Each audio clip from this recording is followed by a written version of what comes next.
السلام عليكم ورحمه الله وبركاته. اهلا بكم حبايبي، يا رب تكونوا بخير. النهارده هنعمل مع بعض طريقه الزيتون اللي هو الاحمر اللي هو بيستوي بسرعه. طبعا هو مش بيستحمل. دلوقتي انا غسلاه طبعا وشايله العنق اللي بيبقى هنا. هوريكم واحده. بصوا بالشكل ده كده، العنق اللي هو بيبقى هنا ده كده هشيله.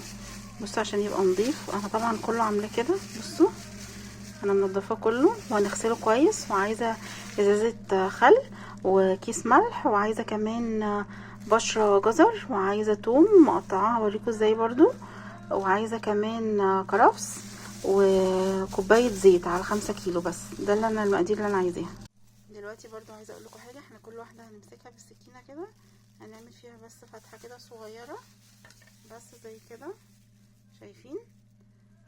مش هشقها، لكن الاخضر بنشقه من الجنب كده زي ما احنا شايفين. بصوا انا طبعا حطيت رق من الزيتون ورق تاني من الجزر، وكمان رق من الكرفس والثوم، وكمان حطيت كيس ملح على لتر ميه لل5 كيلو زيتون، وكمان الليمون نص كوبايه عصير ليمون.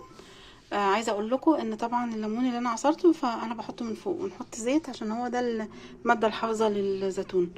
بس كده هنحط بقى كيس كده زي ما احنا شايفين كده عشان نقفل البرطمان. وكده بقى خلص الزيتون، وبالهنا والشفا.